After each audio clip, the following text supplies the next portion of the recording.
Olá, amigos! É com muita satisfação que nos reunimos mais uma vez para a leitura e reflexão sobre o Livro dos Espíritos por Allan Kardec, sempre rogando a Deus e a Jesus o amparo para que possamos abrir nossos corações e mentes para o conhecimento de nós mesmos e da vontade do Pai. Estamos no livro 3º, no capítulo 11, Lei de Justiça, Amor e Caridade. Item 1, Justiça e Direito Natural. Então vamos lá. A palavra justiça, segundo o dicionário Kugan-Larousse, pode significar conformidade com o direito, virtude de dar a cada um o que é seu, faculdade de julgar segundo o direito e a melhor consciência, alçada, magistratura, conjunto de magistrados judiciais e pessoas que servem junto deles, pessoal de um tribunal. Isso tudo referente ao substantivo feminino. No plural, justiça significa poder judiciário. Então vamos lá à primeira pergunta de Allan Kardec. 873. O sentimento de justiça é natural ou resulta de ideias adquiridas? É de tal modo natural que vos revoltais ao pensamento de uma injustiça. O progresso moral desenvolve sem dúvida esse sentimento, mas não o dá. Deus o pôs no coração do homem. Eis porque encontrais frequentemente, entre os homens simples e primitivos, noções mais exatas de justiça do que entre pessoas de muito saber. Vejam que importante essa resposta. Somos filhos de Deus. Temos em nossa essência esse sentimento de justiça. Conforme vamos progredindo, essa progressão desenvolve esse sentimento, eleva o nosso sentimento de justiça. Por isso, a espiritualidade superior responde aqui que o sentimento de justiça é de tal modo natural que vos revoltais ao pensamento de uma injustiça. O progresso moral desenvolve sem dúvida esse sentimento, mas não o dá. Deus o pôs no coração do homem. Eis porque encontrais frequentemente entre os homens simples e primitivos noções mais exatas de justiça do que entre pessoas de muito saber. Então, significam pessoas muito intelectualizadas e que não desenvolveram ainda a parte moral. 874.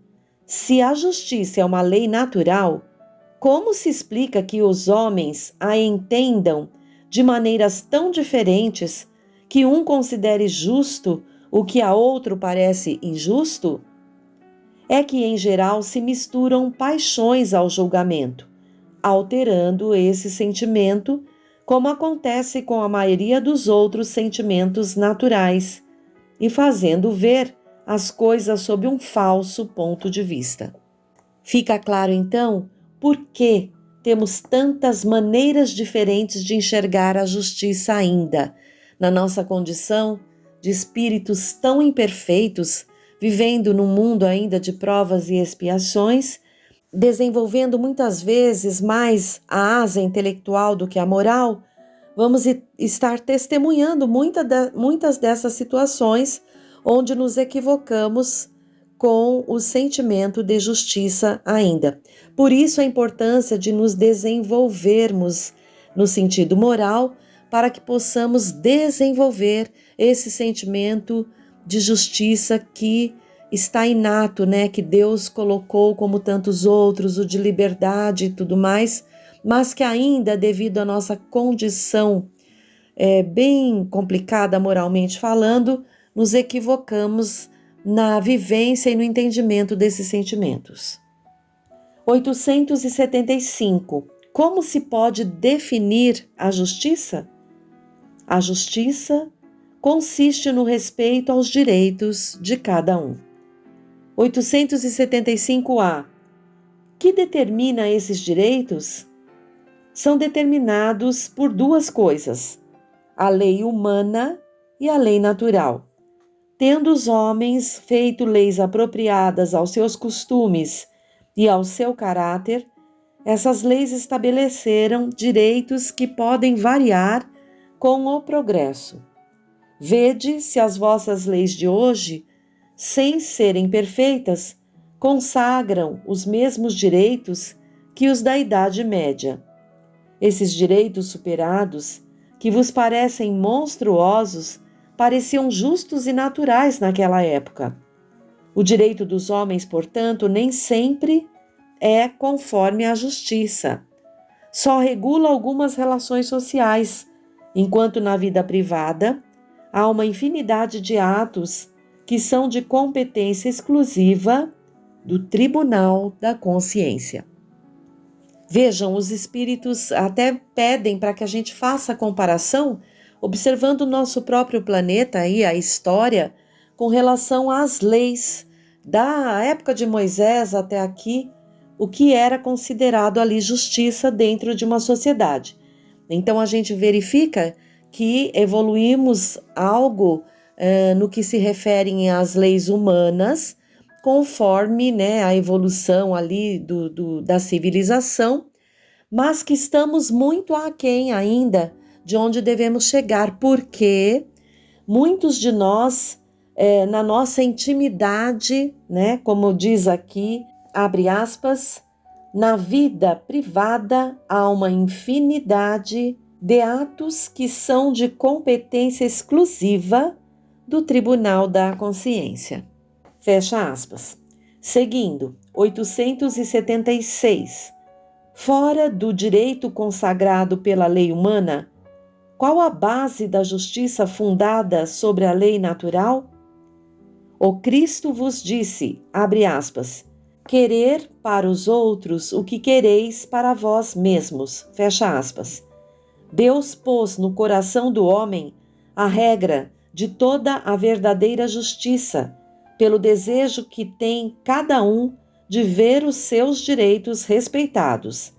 Na incerteza do que deve fazer para o semelhante, em uma dada circunstância, que o homem pergunte a si mesmo como desejaria que agissem com ele. Deus não lhe poderia dar um guia mais seguro que a sua própria consciência. Nota de Allan Kardec. O critério da verdadeira justiça é, de fato, o de se querer para os outros aquilo que se quer para si mesmo, não de querer para si o que se deseja para os outros, o que não é a mesma coisa. Como não é natural que se queira o próprio mal, se tomarmos o desejo pessoal por norma ou ponto de partida, podemos estar certos de jamais desejar ao próximo senão o bem. Desde todos os tempos e em todas as crenças, o homem procurou sempre fazer prevalecer o seu direito pessoal. O sublime da religião cristã foi tomar o direito pessoal por base do direito do próximo. Olha que interessante, porque o Cristo deixa claro para cada um de nós qual a base da justiça desta lei natural que está em nós, que precisamos alcançar para sentir, consolidando esse entendimento para a prática. Querer para os outros o que quereis para vós mesmos, diz o Cristo. E Kardec, na sua explicação, coloca que o critério da verdadeira justiça é, de fato, o de se querer para os outros aquilo que se quer para si mesmo, e não de querer para si o que se deseja para os outros, o que não é a mesma coisa, segundo aqui as palavras de Allan Kardec. E é interessante porque a diferença é sutil, e nós muitas vezes não raciocinamos sobre isso. Quando o primeiro pensamento é querer para os outros o que queremos para nós mesmos, querer para os outros, para chegarmos nesse ponto de pensar no outro primeiramente, vai demandar ainda muito desenvolvimento e elevação desse sentimento que já é natural em nós. E aí, no finalzinho do seu pensamento, da sua nota, Kardec coloca essa frase maravilhosa. E nós que nos dizemos cristãos, que seguimos ao Cristo, precisamos refletir bastante sobre ela e começar a atuar conforme dizemos. Abre aspas. O sublime da religião cristã foi tomar o direito pessoal por base do direito do próximo. Fecha aspas. Pergunta 877. A necessidade de viver em sociedade acarreta para o homem obrigações particulares? Sim, e a primeira de todas é a de respeitar os direitos dos semelhantes. Aquele que respeitar esses direitos será sempre justo. No vosso mundo, onde tantos homens não praticam a lei de justiça, cada um usa de represálias e vem daí a perturbação e a confusão da vossa sociedade. A vida social dá direitos e impõe deveres recíprocos. Bem interessante também esse ponto, porque verificamos muito em nossa sociedade a busca pelos direitos e não pelos deveres. Isto no que se refere, por exemplo, à própria Constituição. E aqui nós estamos falando de direito dentro das relações humanas, dentro da sociedade no mundo todo. Então, daí, porque não respeitamos os direitos dos semelhantes, a perturbação e a confusão da sociedade como um todo nos 4 quadrantes aqui do nosso planeta. Então, temos bastante trabalho, e esse trabalho é o íntimo, que cada um trabalhe em si, essa busca de afinar cada vez mais o coração com o de Jesus Cristo, e assim, buscando ser cristãos melhores, haveremos de trazer, de desenvolver essa justiça de forma plena no planeta. 878. Podendo o homem iludir-se quanto à extensão do seu direito, o que pode fazer para que ele conheça os seus limites? Os limites do direito que reconhece para o seu semelhante em relação a ele, na mesma circunstância e de maneira recíproca. 878-A. Mas, se cada um se atribui a si mesmo os direitos do semelhante, em que se transforma a subordinação aos superiores, não será isso a anarquia de todos os poderes? Os direitos naturais são os mesmos para todos os homens, desde o menor até o maior. Deus não fez uns de limo mais puro que outros, e todos são iguais perante Ele. Esses direitos são eternos. Os estabelecidos pelos homens perecem com as instituições.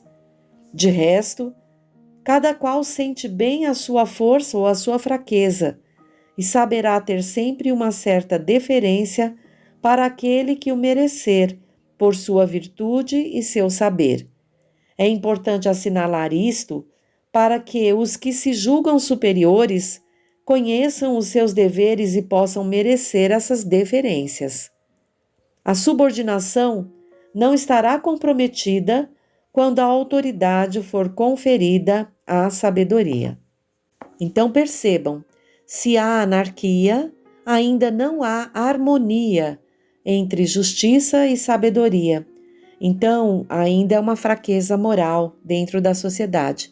E só há fraquezas morais porque as pessoas que vivem na sociedade são fracas moralmente falando. Daí, esse alerta, esse aprendizado que devemos ter desse livro tão importante que é o Livro dos Espíritos para as nossas reformas íntimas.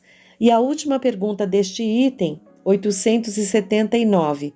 Qual seria o caráter do homem que praticasse a justiça em toda a sua pureza? O do verdadeiro justo, a exemplo de Jesus, porque praticaria também o amor do próximo e a caridade, sem os quais não há verdadeira justiça. Item 2. Direito de propriedade, roubo. Pergunta 880 de Allan Kardec. Qual é o primeiro de todos os direitos naturais do homem? O de viver. É por isso que ninguém tem o direito de atentar contra a vida do semelhante ou fazer qualquer coisa que possa comprometer a sua existência corpórea. Clara essa resposta. Sem viver, não podemos progredir. Então, o primeiro direito natural que temos é o direito de viver. Por isso, ninguém tem o direito de impedir, de atentar contra a vida de ninguém. 881. O direito de viver confere ao homem o direito de ajuntar o que necessita para viver e repousar quando não mais pode trabalhar? Sim, deve fazê-lo em família, como a abelha, através de um trabalho honesto, e não ajuntar como um egoísta. Alguns animais lhe dão o exemplo dessa previdência. Então é claro que podemos sim ajuntar o que necessitamos para viver e repousar, porque naturalmente, ao passar dos anos, não temos no corpo físico o mesmo vigor da juventude. Então é necessário sim que possamos ter o direito de trabalhar bastante honestamente para que, quando estivermos sem forças físicas para poder prover as próprias necessidades, possamos fazer o que é necessário. E é interessante que a espiritualidade chama atenção aqui, mas deve fazê-lo em família, como a abelha através de um trabalho honesto, né? E não ajuntar como um egoísta. Este é mais um aprendizado, o qual devemos ter, porque temos muitas mazelas morais e o egoísmo é uma das mais difíceis de combatermos em nós. 882. O homem tem o direito de defender aquilo que ajuntou pelo trabalho? Deus não disse, abre aspas, não roubarás, fecha aspas. E Jesus, abre aspas, dai a César o que é de César, fecha aspas. Nota de Allan Kardec. Aquilo que o homem ajunta por um trabalho honesto é uma propriedade legítima que ele tem o direito de defender, porque a propriedade que é fruto do trabalho constitui um direito natural, tão sagrado como o de trabalhar e viver. 883. O desejo de possuir é natural? Sim, mas quando o homem só deseja para si e para sua satisfação pessoal, é egoísmo. 883A. Entretanto, não será legítimo o desejo de possuir, pois o que tem com o que viver não se torna carga para ninguém? Há homens insaciáveis que acumulam sem proveito para ninguém ou apenas para satisfazer as suas paixões. Acreditas que isso seja aprovado por Deus? Aquele que ajunta pelo seu trabalho com a intenção de auxiliar o seu semelhante, pratica a lei de amor e caridade, e seu trabalho é abençoado por Deus. 884. Qual é o caráter da propriedade legítima? Só há uma propriedade legítima, a que foi adquirida sem prejuízo para os outros. Interessante porque nesse ponto Kardec nos remete à pergunta 808, que está nesse livro terceiro, mas no capítulo 9, Lei de Igualdade, no item Desigualdade das Riquezas, e nos diz: a desigualdade das riquezas não tem sua origem na desigualdade das faculdades que dão a uns mais meios de adquirir do que a outros? Sim e não. Que dizes da astúcia e do roubo? E 808A. A riqueza hereditária, entretanto, seria fruto das más paixões? Que sabes disso? Remonta à origem e verás se é sempre pura. Sabes se no princípio não foi o fruto de uma expoliação ou de uma injustiça?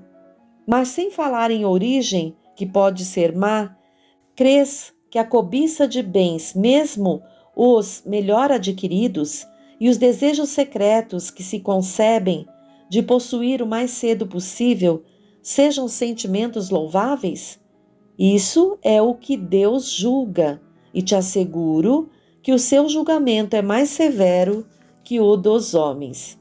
E aí, voltando à pergunta e resposta 884, há uma nota de Allan Kardec, e ele nos diz: a lei de amor e de justiça proíbe que se faça a outro o que não queremos que nos seja feito, e condena por esse mesmo princípio todo meio de adquirir que o contrarie.